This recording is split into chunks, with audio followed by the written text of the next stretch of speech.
She said, "My friends and I are using your lake house this weekend. Don't be weird about it." After trashing my apartment last week. I replied, "Have fun." Then I called the property management and canceled her access code. Their SUV full of coolers was stuck at the gate for hours. I, 29 male, need to get this off my chest because I'm still processing what just went down this past weekend. My ex-roommate Qley, 27, might be the most entitled person I've ever encountered. And that's saying something. Quick backstory. Qley was my roommate for about 8 months. We weren't friends before. She answered my Craigslist ad when my previous roommate moved for work. First few months were fine. Typical roommate stuff.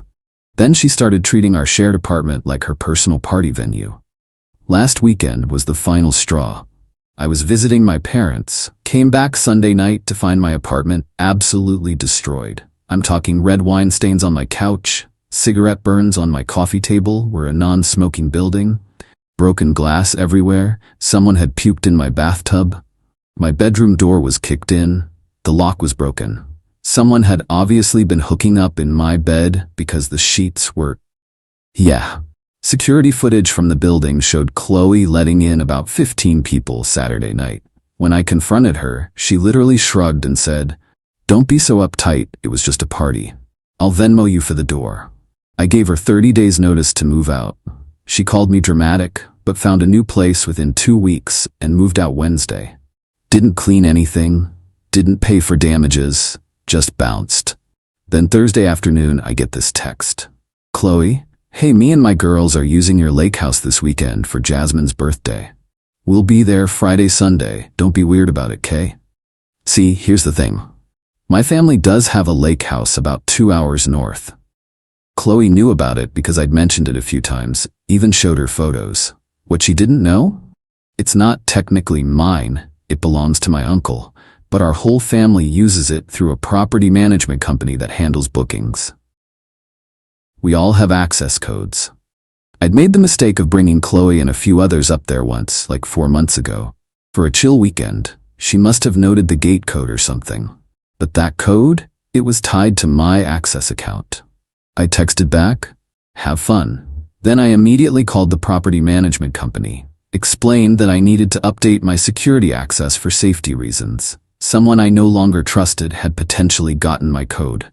They were super understanding, immediately deactivated my old code and issued me a new one. Also put a note on the account that no guests were authorized under my name this weekend. Friday comes around. I'm at work, living my life, when around 6 p.m. my phone starts blowing up. 17 missed calls from Qley, 8 from an unknown number. Texts flooding in. "Qley, the code isn't working. This isn't funny. We drove 2 hours. Hello? There's no cell service here, you need to call the property people."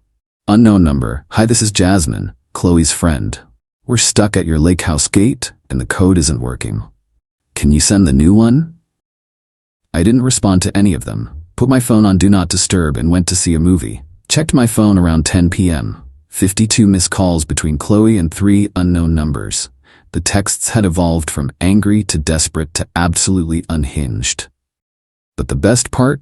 The property management company has a security camera at the gate. My uncle, who's on the account, forwarded me the footage Saturday morning. It shows Qley's white SUV pulled up to the gate at 5:43 p.m. Friday. They try the code multiple times. One girl gets out and appears to be screaming at the keypad. They sit there for 3 hours. You can see them unloading coolers trying to figure out what to do. At one point, 2 of them try to climb the fence. It's 8 feet high with pointed tops. Yeah, good luck. Finally, around 9 p.m., they give up and drive away. The texts kept coming all weekend. Apparently, they tried to get a hotel, but everything was booked because of some local festival. They ended up driving back home Friday night. Saturday morning, I got a text from Jasmine's number. "You ruined my birthday weekend. We all took time off work for this. How can you be such an awful person?" I finally responded, "I'm not sure what you're talking about. Qley told me you were using my lake house, but I don't own any property." Maybe she was confused. The aftermath texts from Qley were gold. She went from threatening to sue me for what? To calling me pathetic, to saying I owed her and her friends money for their gas and emotional distress. to finally admitting she never had permission, but I shouldn't be such a dick about it because normal people share. The entitlement is just astronomical. She really thought she could trash my apartment, move out without paying for damages, then just announce she was using my family's property like it was her divine right. My uncle thinks the whole thing is hilarious. He actually sent me a screenshot from the property management company showing someone tried to call them Friday night, claiming to be the owner's daughter, demanding the gate be opened. They have protocols for this. Asked for the account holder's verification info, which obviously Qley didn't have. I'm still getting the occasional rage text from her or her friends. Thinking about blocking them all, but honestly, the messages are too entertaining. Play stupid games, win stupid prizes. Update 1. Okay, so this escalated in ways I didn't expect. Grab popcorn. Monday morning after the lake house incident, I get a call from my landlord. Qley apparently called them claiming I illegally evicted her and she wants back in the apartment. She told them she never received proper notice and that I changed the locks while she was away. Fortunately, I had everything documented. Sent the landlord the written 30-day notice I gave her, which she signed, photos of the apartment destruction, security footage of her moving out with all her stuff on Wednesday, screenshots of her texts acknowledging she moved out. Landlord was like, yeah, no, she has no case here. But then he mentioned something interesting. She'd called multiple times, each time with a different story. First, she was illegally evicted. Then I was harassing her. Then I was withholding her security deposit. She never paid one because she took over someone else's lease. Tuesday, things got weirder. I get a DM on Instagram from someone named Bradley. Says he's Qley's new boyfriend, and I need to man up and pay for the emotional damage I caused. His message was this long rant about how I humiliated Qley in front of her friends, how she's been crying all week, and how a real man would have just let them use the house. I didn't respond, but I did look at his profile. Dude's been dating Qley for maybe 2 weeks based on his posts. 2 weeks, and he's already fighting her battles? Good luck with that, Bradley. Wednesday was when Qley went full nuclear. She made a TikTok. I kid you not, she made a whole TikTok about me being a controlling narcissist ex-roommate. The video was her fake crying while text overlay told this completely fabricated story about how I was obsessed with her, wouldn't let her have friends over, and then vindictively locked her out of a family property I promised she could use. The thing is, Qley has like 12K followers. She thinks she's an influencer. The video started getting traction. Some of her followers found my Instagram and started sending me messages calling me trash, an abuser, saying I have small dick energy, etc. But here's where Qley messed up. In her video, she showed parts of our text conversation, but she edited them to remove context. Like she showed me saying, have fun, but cut out her message about just taking the house. She showed her texts asking for the gate code, but not the ones where she admitted she never had permission. So I did something petty. I commented on the video with screenshots of the full conversation, including her admitting she trashed my apartment, her saying she was just going to use the property without asking, her admitting she knew it wasn't mine, the photos of my destroyed apartment, her texts threatening me after she couldn't get in TikTok, deleted my comment within an hour, but not before a bunch of people saw it. The tide started turning in the comments. People started calling her out for being entitled, for destroying property, for lying. Qley deleted the video by Thursday morning, but the damage was done. Someone had already made a response video calling her out with all my receipts. That video got more views than hers ever did. Thursday afternoon, Bradley texts me again. This time he's mad that I publicly humiliated his girlfriend, says I'm jealous and pathetic, and that he's going to come to my apartment to settle this man to man. I replied with one message: any further contact from you or Qley will be considered harassment and I will involve the police. This is your only warning. Friday morning, and this is the best part, I get a call from the property management company. Apparently someone, guess who, had been calling them all week, claiming to be various people. First, she was my sister, then my girlfriend, then my business partner. Each time trying to get access to the property. The final straw was when she claimed there was an emergency and she needed to get into the house to retrieve life-saving medication. The property company takes fraud seriously. Like, really seriously. They have all her calls recorded. They have her admitting in one call that she's a close friend who uses the property all the time, and in another claiming to be a family member. That's attempted fraud. They asked if I wanted to pursue charges. I said absolutely yes. So now Qley has a bigger problem than a ruined birthday party. The property management company is working with their legal team and local law enforcement about her attempted fraud to gain access to a property she has no rights to. But wait, there's more. Saturday night, I'm out with friends when I get a call from an unknown number. I don't usually answer, but something told me to pick up. It was Qley's mom, Deborah. This woman had the audacity to lecture Emmy about being the bigger person. She goes on this rant about Qley is a free spirit who doesn't understand boundaries and that I should be more understanding. She actually said, and I quote, "Young people share everything these days. You millennials are supposed to be all about communal living and sharing economy. Why are you being so possessive? Ma'am, your daughter is 27, not 7. Also, we're both millennials." I told her that her daughter destroyed my apartment, attempted to use property that wasn't hers, and then committed fraud trying to access it. Her response? Well, if you hadn't been so mean about the apartment situation, she wouldn't have needed to blow off steam at the lake house. The entitlement runs in the family. I ended the call with, "Your daughter is potentially facing fraud charges. I suggest you get her a lawyer instead of calling me." Sunday morning, one final update to this week of insanity. Remember those 3 friends who were with Qley at the gate? One of them, Alicia, actually reached out to apologize. Her message was basically, "Hey, I wanted to apologize for my part in all this. I thought Qley had permission to use the house. She told us it was all arranged and you were cool with it. When we got stuck at the gate, she told us you were just being petty about the apartment stuff. But after seeing everything online and finding out she lied about having permission, I'm done with her. She still owes me $200 for the hotel that night. Yeah, we ended up finding one, but it was 2 hours away and expensive AF. Just wanted you to know, not all of us knew she was lying." I thanked Alicia for reaching out.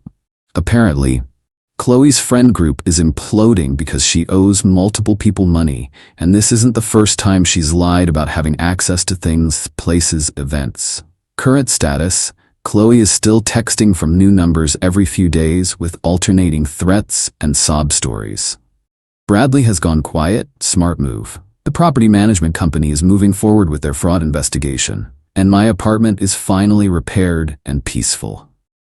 The best part? I found out from a mutual acquaintance that Qley had already posted on social media about her amazing birthday weekend at the lake before she even left. She'd hyped it up to everyone, posted pictures of the house from when I'd brought her months ago, and made it this whole thing. The embarrassment of having to explain why they never made it past the gate must be eating her alive. Update 2. This will be my last update because I'm ready to put this whole saga behind me, but you all deserve to know how it ended. So the fraud investigation was moving forward. The property management company doesn't mess around. They've dealt with this kind of thing before, apparently. They had recordings of Qley claiming to be different people, and here's the kicker.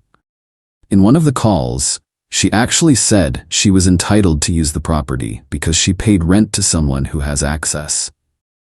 That's not how anything works. 2 weeks ago, I get served with papers. This lunatic actually tried to sue me in small claims court for deliberate infliction of emotional distress, breach of verbal contract. Apparently me saying "have fun" constituted a contract, lost wages from missed work, her friends took time off, travel expenses for 5 people, defamation from the TikTok situation. Total, she was seeking $4,500. My uncle immediately hooked me up with his lawyer friend who literally laughed when he read the filing. He said it was the most unhinged small claims filing he'd seen in years. Court date was set for last Thursday. I showed up with all text conversations printed and highlighted, photos of my destroyed apartment with repair invoices totaling $3,200, the signed 30-day notice she'd received, screenshots of her social media posts admitting to throwing the party, a letter from the property management company about the fraud attempts, security footage from both the apartment building and the lake house gate. Qley showed up with Bradley, who looked like he'd rather been anywhere, and her mom, no lawyer. The judge? Y'all, I've never seen someone look so tired. Qley started rambling about how we had a verbal agreement and how I emotionally manipulated her by not telling her the code was changed. The judge stopped her and asked one simple question. Did the plaintiff ever have permission from the property owner to use this lake house? Qley tried to spin it. Well, he brought me once, so obviously. That's a no. Did the defendant ever explicitly give you permission to use the property on the weekend in question? He said, have fun, which means, did you inform him you were going, or did you ask permission? Qley went quiet. Then her mom stood up and started yelling about how I was a controlling, vindictive person and how this was harassment of a young woman. The judge threatened to hold her in contempt if she didn't sit down and stay quiet. Then it was my turn. I calmly presented everything. The judge was particularly interested in the apartment damage and the fraud attempts. When I showed the security footage of them trying to climb the fence, someone in the gallery actually snorted with laughter. The judge's ruling? Qley's case was dismissed entirely. She was ordered to pay me $3,200 for the apartment damages. The judge recommended the property management company pursue their fraud case. She was given a stern warning about frivolous lawsuits. Qley absolutely lost it. Started crying and screaming that it wasn't fair, that I had set her up, that the judge was biased. Her mom joined in, yelling about discrimination and how they were going to appeal. You can't appeal small claims in our state, lol. Bradley just walked out, literally just stood up and left while Qley was melting down. That relationship lasted about 3 weeks total. Security had to escort Qley and her mom out.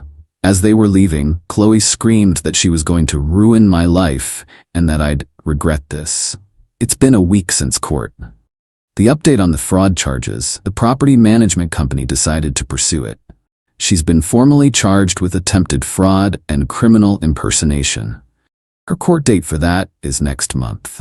I likely won't need to testify, but they have all the evidence they need.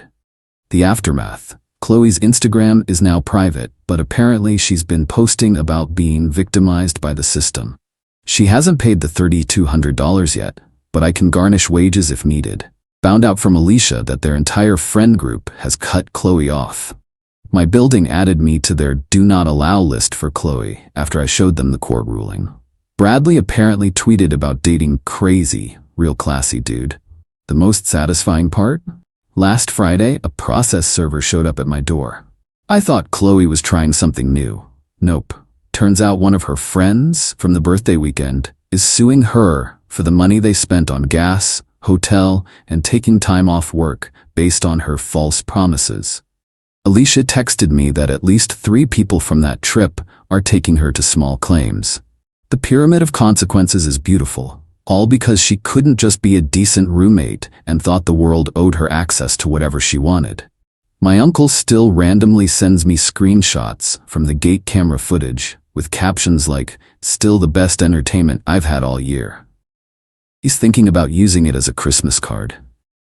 My apartment is peaceful. I've got a new roommate who actually pays rent on time and doesn't throw ragers, and I learned a valuable lesson about properly vetting people before letting them into your life. To everyone asking if I feel bad, nope. Not even a little. She had so many opportunities to just be a normal, respectful person. She chose entitlement and chaos instead. Now she's facing fraud charges, owes me thousands, is being sued by multiple people, and has no friends left. As for me, I'm doing great.